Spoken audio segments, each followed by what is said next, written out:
Good morning and welcome to Pulse Point News. I'm Sophia Grant, bringing you today's top stories from across the United States on this Friday, July 24th, 2025. Let's dive right in. On July 23rd, Microsoft confirmed that a sophisticated cyber attack tied to a Chinese state-sponsored group exploited a SharePoint zero-day vulnerability to access multiple U.S. government and private sector networks. Among the targets was the National Nuclear Security Administration, raising alarms about threats to national infrastructure. Although Microsoft said no classified data was taken, lawmakers are demanding explanations and stronger cybersecurity regulations. This breach adds to a growing list of foreign intrusions in the U.S., many involving Russia and China. Experts warn the attack reflects systemic flaws in software and federal oversight. The Biden administration is reportedly preparing diplomatic protests and legislative measures to counter such threats. The incident also puts Microsoft under scrutiny, as critics claim the company has repeatedly failed to protect critical clients. Calls are growing for stronger collaboration between tech companies and government to prevent future breaches with catastrophic consequences.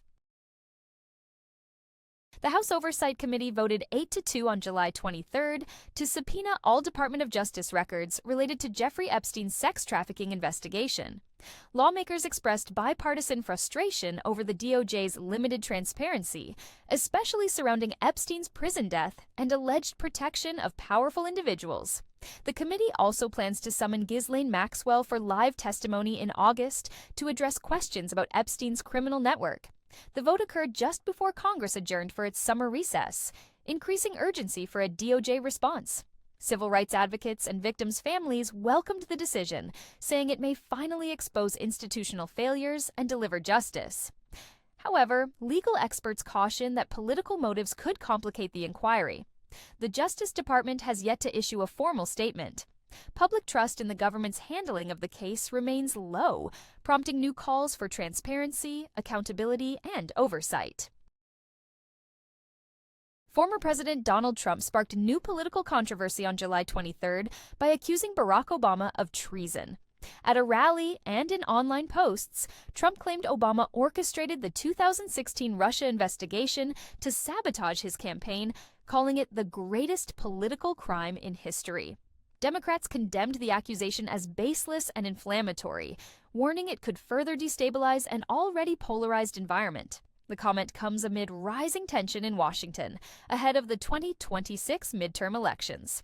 In a related move, House Speaker Mike Johnson adjourned a legislative session early, delaying votes on high-profile matters including the Epstein probe. That same day, cultural headlines noted the death of rock legend Ozzy Osbourne, age 76, drawing tributes. Analysts suggest Trump aims to rally his base by reframing old narratives while deflecting from legal troubles. On July 23rd, the U.S. and Japan announced a landmark trade agreement lowering proposed tariffs from 25% to 15% and securing $550 billion in Japanese investment across U.S. industries. The deal targets sectors like semiconductors, electric vehicles, AI, and rare earths.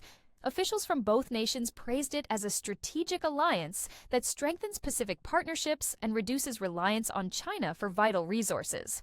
Markets responded positively, with the Dow Jones, Nasdaq, and S&P 500 all hitting record highs. Economists say the deal reflects a shift towards secure, diversified supply chains. The Biden administration called the pact part of its broader plan to restore U.S. manufacturing and tech competitiveness. Japan is also positioning itself as a key U.S. ally amid regional instability. The agreement could influence future U.S. trade policy in Asia and Europe. UN Secretary-General Antonio Guterres issued a global call on July 23rd, urging major tech companies to transition their AI data centers to 100% renewable energy by 2030. The plea comes as new reports show AI infrastructure is sharply increasing global power demand, with data centers projected to consume over 10% of electricity within a decade.